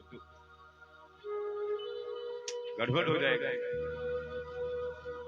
पवन देवता ने कभी किसी को बिल भेजा कि भाई आप मेरी हवा लेते हो ठंडी ठंडी, हमारा इतना बिल बन रहा है, चलो 2 खट से लाओ निकालो। कभी दिया? नहीं। तो इनका बिल अदा करने का तरीका क्या है? सूर्य भगवान को अगर बिल देना हो तो सुबह सुबह एक लोटा जल चढ़ाना चाहिए, ये उनका बिल लगा हुआ। सुबह सुबह लोटा भर पानी तो वही चढ़ाएगा तो समय से उठेगा। 11 बजे आंखें खुलती है तो कैसे सूरज है? 11 बजे भी मन होता है थोड़ी देर तो और लेते हैं। तो क्या करें हम लोग, तो 12 पहर 1-1 बजे तक तो कथा होती है, ठंडा होता है, फिर भी भाई उठना है तो उठना, चलो उठो। तो ये भगवान सूर्य को जल देते, भगवान सूर्य को जल देने से उनकी कृपा परिपूर्ण हो जाती है व्यक्ति की।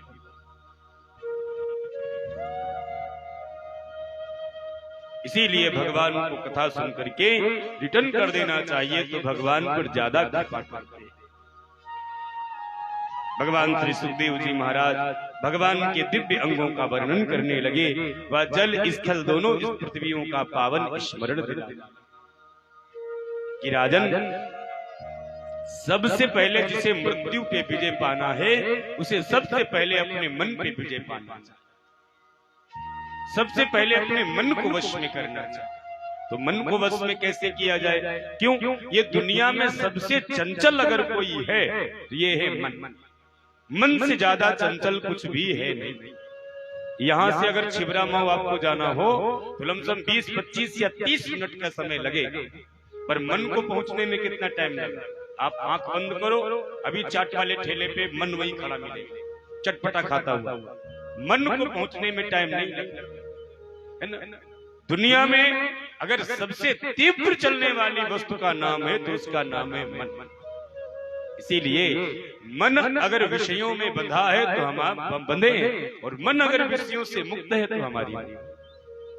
तो मन कैसे केंद्रित हो, कैसे मेरा परम कल्याण? तो मन को केंद्रित करने के लिए 4 चीजें बताई। पहले 4 चीजें करना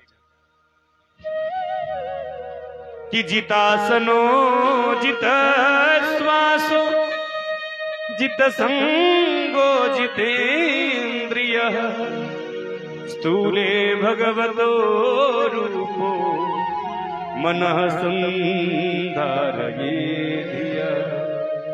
जितासनो जित श्वासो जित संगो जितेन्द्रिय। जिस व्यक्ति को अपना मन केंद्रित करना है उसे सबसे पहले ब्रह्म मुहूर्त में उठ जाना चाहिए, और ब्रह्म मुहूर्त में उठ करके उसे ध्यान करना चाहिए नारायण का, तो उसे मन चाहा वर प्राप्त हो जाता है। सुप्रभात। हमारे वहां 3 स्नान बताए गए, एक ऋषि स्नान, एक मनुष्य स्नान और एक राक्षस स्नान। 3 बजे से लेकर 4:30 बजे तक का जो स्नान है ये ऋषि स्नान, 4:30 बजे से लेकर के 6 बजे तक का जो स्नान है ये मनुष्य स्नान है, और उसके बाद का स्नान ये रावण और कंस वाला स्नान, राक्षस। तो विचार करो कि हम तुम कौन सा स्नान कर रहे हैं। सोचो सोचो, कथा तो बहुत कुछ कहेगी बाबा, सोचना पड़ेगा है ना, क्योंकि हम फ्री में तो बोल नहीं रहे, बोलने का हम पैसा लेते। अब तुम उस बात को आनंद ले पाओ तो लो, नहीं तो बहुत से कथा वक्ता आए, बहुत कुछ कह के गए। जब सबकी बात पर तुमने ध्यान नहीं दिया तो हम कोई सोने के तो नहीं, छोड़ो, क्या फर्क पड़ता है।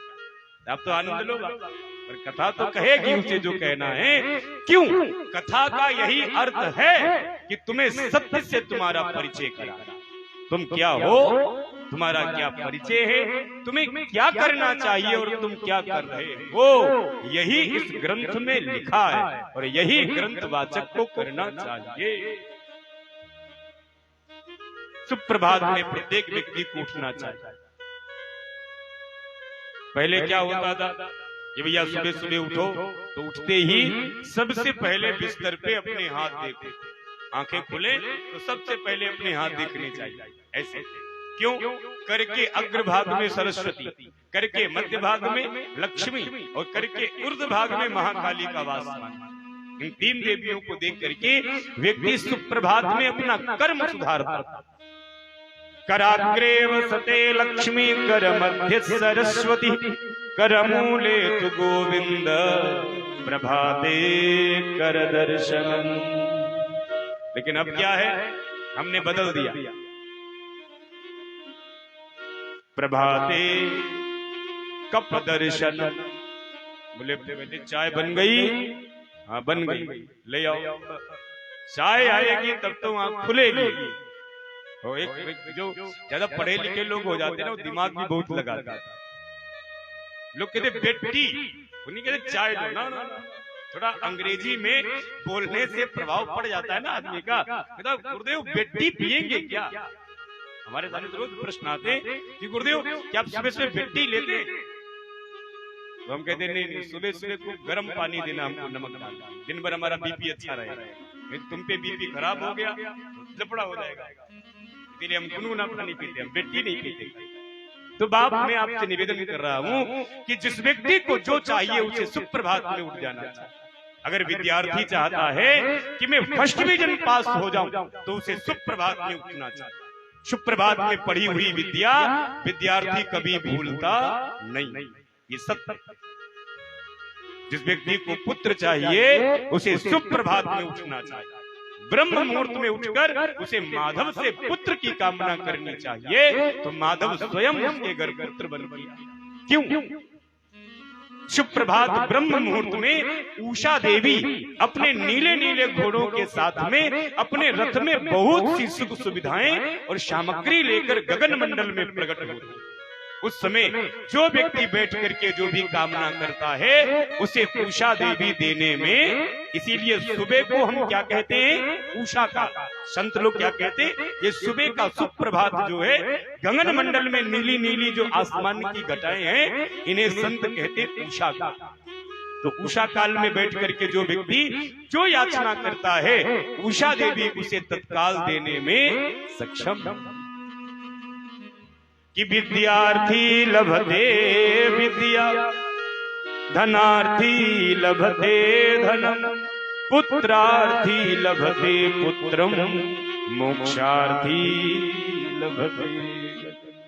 जिस व्यक्ति को मुक्ति चाहिए, वैभव चाहिए, स्वर्ग चाहिए, पुत्र मित्र परिवार चाहिए, उस व्यक्ति को सुप्रभात में उठ जाना चाहिए और नारायण की आराधना करनी।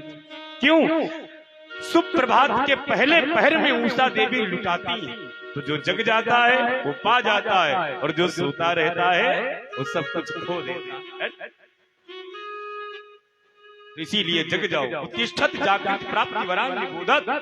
जो जागत है सो पावत है, जो सोवत है सो खोवत है।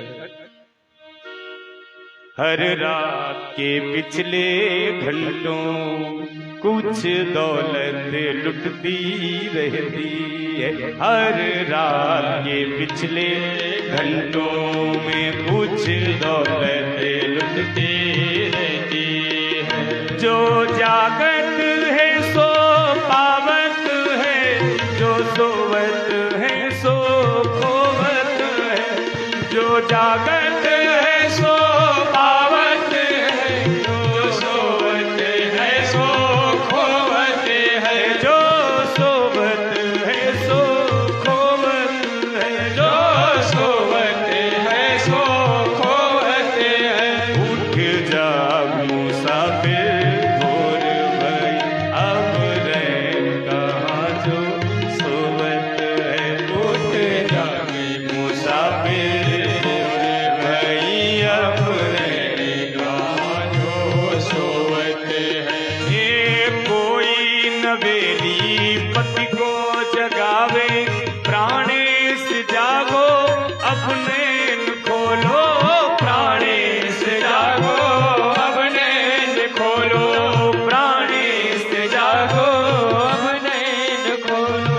सुख सारी काहे यही गीत गाती, सुख सारी काहे यही गीत गाती, सुख सारी काहे यही गीत गाती, सुख सारी काहे यही गीत गाती। गोविंद दामोदर माधवेती, गोविंद दामोदर माधवेती, गोविंद दामोदर माधवेती। हे कृष्ण हे यादव हे सखेती, हे कृष्ण हे यादव हे सखेती, हे कृष्ण हे यादव हे सखेती, हे कृष्ण हे यादव हे सखेती। जिस व्यक्ति को जो चाहिए उसे सुप्रभात में उठ जाना चाहिए। ये 4 बातें बताने से कि सबसे पहले सुप्रभात में उठने से मन हमारा केंद्रित होता है, सुबह उठ जाना चाहिए, प्राणायाम करना चाहिए। और दूसरा तरीका है कि एक आसन पर बहुत ज्यादा देर तक बैठने की आदत डालें। कभी पैर ऐसे, कभी ऐसे, कभी ऐसे, कभी ऐसे, है ना, ऐसा नहीं बाप चलता। कथा हमने अध्यात्म छोड़ के एंटरटेन कर दिया कथाओं को। अब हम दूसरे क्या कहें, मैं खुद ही उस कैटेगरी में आता। कथा ऐसे नहीं होती जैसे हम लोग अब सुनते और कहते नाचो ताली बजाओ गाओ। ये कथा का सिद्धांत नहीं है। कथा तो बड़ी अलग चीज है। कहने वाला भी समाधि में, सुनने वाला भी, कहने वाले के भी झरझर झरझर आंसू, सुनने वाला भी केवल आंसू, बस और कुछ भी नहीं।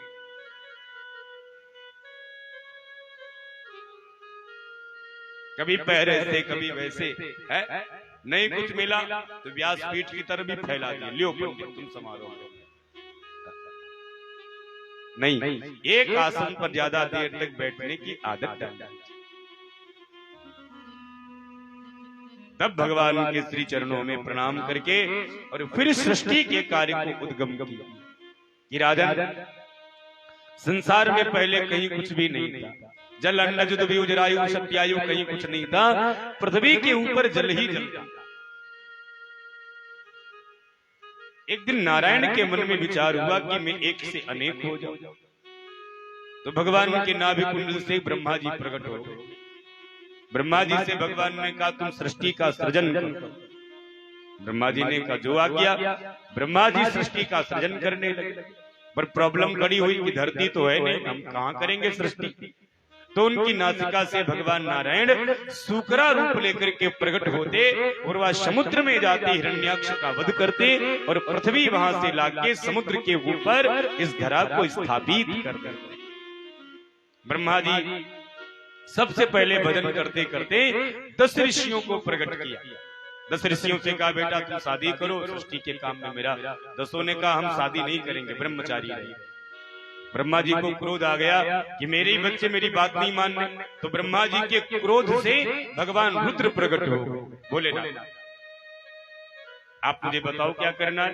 बोले बाबा चलो सृष्टि बनाओ। बोले बाबा ने कहा ठीक हम सृष्टि बनाएंगे। तो भोले बाबा ने सृष्टि अपने जैसी बना दी। किसी के एक भी मुंह नहीं तो किसी के 10-10 मुंह लगा दी। किसी को एको पैर नहीं तो किसी को 20-20 पैर लगा दिया।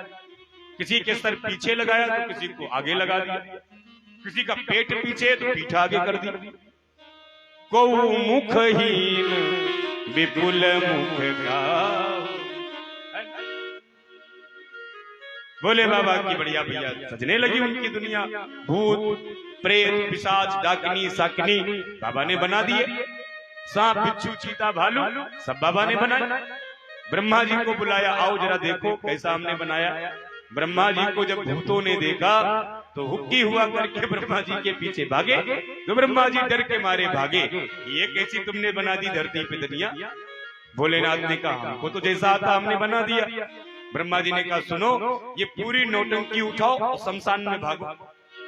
जाओ बाबा को तो शमशान भगा दिया। बाबा शमशान चले। फिर से ब्रह्मा जी बड़ा परेशान हो गए कि अब क्या करें। तब भगवत कृपा से उनके वाम अंग से एक स्त्री और दाहिने अंग से एक पुरुष प्रकट हुआ जिसका नाम मनु और शतरूपा रखा।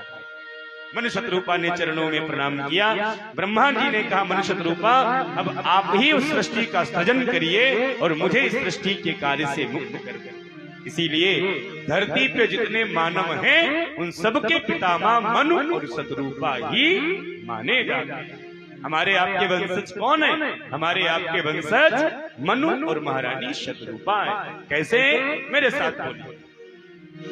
स्वयंभू अरुमनु शतरूपा स्वयंभू मनुवर शतरूपा स्वयंभू मनु अरु शतरूपा स्वयंभू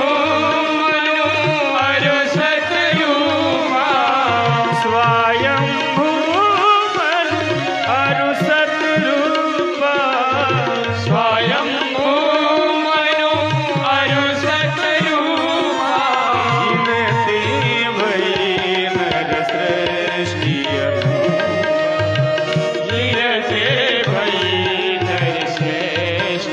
अनूपा तीन ते भई नर सृष्टि अनूपा तीन ते भई नर सृष्टि अनूपा तीरथ वर में विश्व विख्याता तीरथ वर में विश्व विख्याता तीरथ वर में विश्व विख्याता तीरथ वर में बोलिए विख्याता अति पुनीत साधक सिद्धिदाता अति पुनीत साधक सिद्धिदाता अति पुनीत साधक सिद्धिदाता अति पुनीत साधक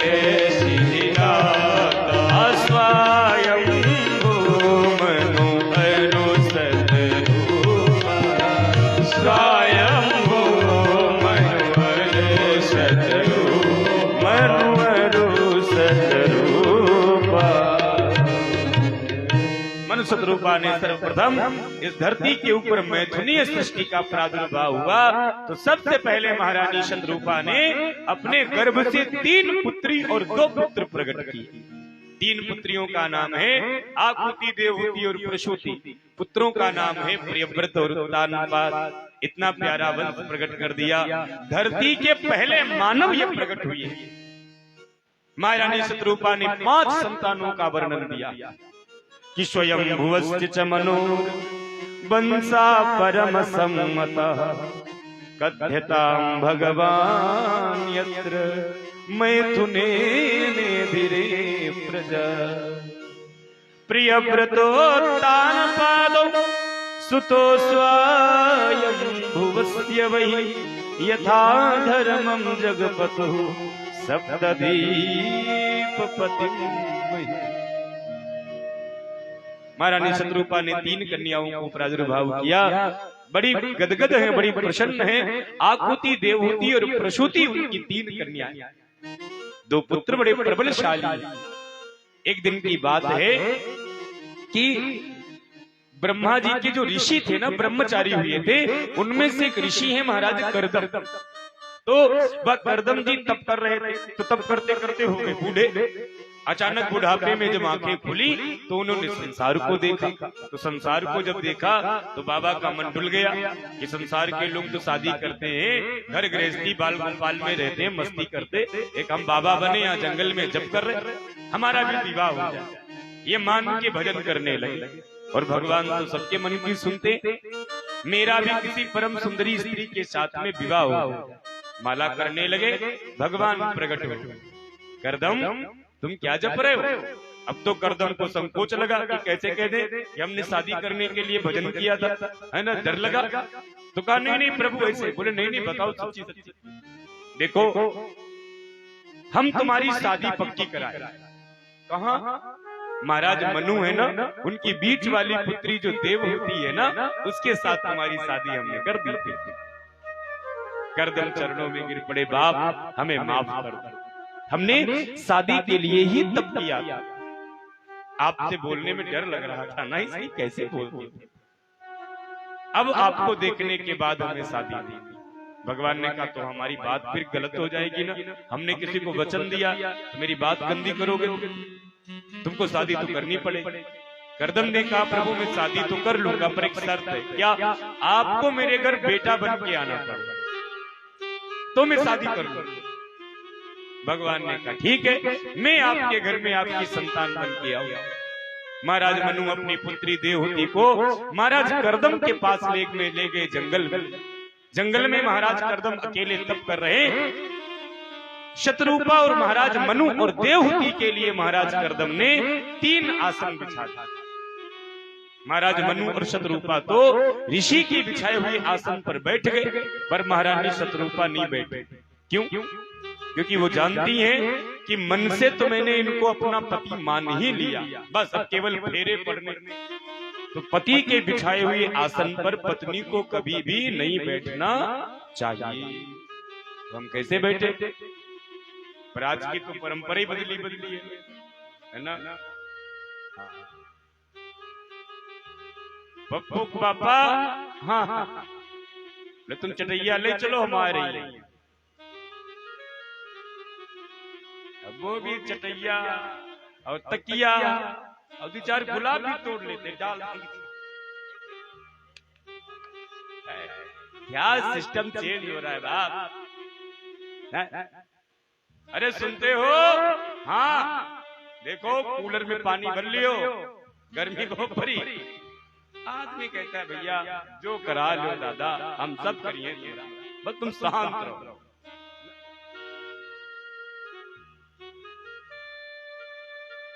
पति के बिछाए हुए आसन पर पत्नी को नहीं बैठना चाहिए। ये बोलने में तो अच्छा लग रहा है पर ये स्वीकार नहीं होगा ना ना। ऐसी सिचुएशन खड़ी हो जाती है भाई।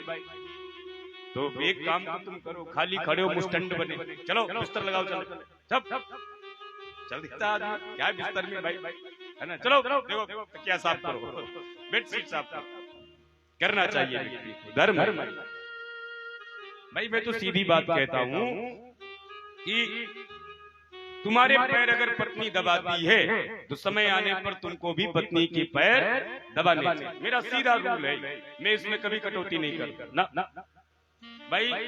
मेरे हाथ पैर वो दबाएगी तो उसका कौन दबाएगा, उसको भी तो दुख होता है। बस ध्यान रहे कि गले पे उसका हाथ न जाए। हाँ कहीं गला दबा दिया तो झंझट एक ही दिन में पूरा फिनिश। इसलिए मेरी दबाती है ना तो मैं ध्यान रखता हूँ कि मेरे गले पे हाथ न जाए, कथा कहनी है। तो मैं इस प्रकार का भाव इसलिए बना रहा हूँ ना कि आपका मुझे मन मिले तो बातचीत हो। तो बाप ने आपसे निवेदन कर रहा था कि पति के बिछाए हुए आसन पर पत्नी को नहीं बैठे, उसका पतिव्रत धर्म नष्ट हो। महाराज मनु तो अपनी पुत्री को देकर के चले गए। महाराज कर्दम अपनी पत्नी देवहूति को लेकर के अपने आश्रम पर पधारे और कहा देवी ये आश्रम तुम्हारा, ये कुटिया तुम्हारी है, तुम जैसे चाहो इसको सजाओ संभालो, हम थोड़ा भगवान का तप कर लेंगे। और कर्दम तो ऐसा समाधि में बैठे कि उनकी तो 40 बरस की समाधि लग। महारानी शत्रुपा ने कुटिया के बगल में देखा तो पूरी कुटिया में उन्हें घोंसले दिखाई पड़े। ऊपर चिड़िया है, किसी में कौवा है, किसी में कोयल है। नीचे देखा तो 1000 प्रकार के गड्ढे। बड़ा चक्कर में पड़ गई, हम क्या करें। एक पतिव्रता धर्म स्त्री का लक्षण बतलाए। 40 वर्षों तक माँ भगवती देवहूति कर्दम की सेवा करती रही पर उन्हें छोड़कर नहीं। 40 वर्षों के बाद जब महाराज कर्दम के नेत्र खुले तो उन्होंने अपनी कुटिया में बूढ़ी माँ को देखा। 40 वर्ष का समय बहुत होता। पूछा माँ तुम कौन। देवहूति ने मन में विचार किया कि मेरे पति मेरा मुझसे परिचय पूछ रहे। कहा प्रभु याद करो 40 वर्ष पहले एक राजा आए थे, उन्होंने अपनी बेटी का विवाह आपके साथ किया। हाँ हाँ देवी कुछ कुछ याद आता। या आप ही हो। हाँ मैं ही आपके चरणों की परम दासी हूँ, आपकी पत्नी। देवी 40 वर्षों तक तुम कहाँ रही। प्रभु यहाँ रही। 40 वर्षों तक तुमने क्या खाया। कभी फल खा लेती, कभी पत्ते खा लेती, कुछ नहीं मिलता तो नदी का जल पान करती। देवी तुम अपने पिता के घर क्यों नहीं चली गई। देवहूति ने क्या गजब का उत्तर दिया कि भगवान शादी विवाह होने के बाद बेटी के लिए उसका ससुराल ही स्वर्ग होता है, मैका उसका स्वर्ग नहीं होता, इसलिए मैं कहीं छोड़। महाराज कर्दम का हृदय विदीर्ण होने लगा। उन्होंने सरोवर का निर्माण कर दिया। महारानी शत्रुपा ने उसमें स्नान किया तो नवयुवती हुई। एक विमान बनाया, उसको लेकर के उसको उड़ गए। जब नीचे विमान आया तो उसमें 9 कन्याएं आई। 9 कन्याओं की शादी 9 ऋषियों के साथ में की और अंत में भगवान कपिल नारायण का रूप लेकर के प्रकट हो जाते हैं।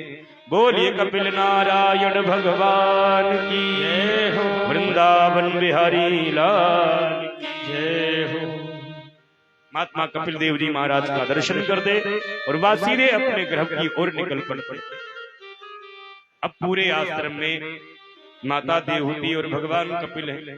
माता देवहूति ने भगवान कपिल से प्रश्न किया है कि बेटा मेरा मन तृप्त नहीं है, अपने पिता के घर में भी बड़ा मुझे सुख मिला, अपने पति के वहां भी मुझे बहुत सुख मिला, लेकिन मन अभी तक तृप्त नहीं हुआ। ऐसा क्यों? मन अभी तक पूर्ण क्यों नहीं हुआ? मैंने तो सारे सुख भोगे हैं, पिता के भी घर के और पति के घर के, फिर भी मन आज तक क्यों नहीं भरा? मेरा यह तुमसे प्रश्न है, मेरा मन अभी तक पूर्ण क्यों नहीं हुआ?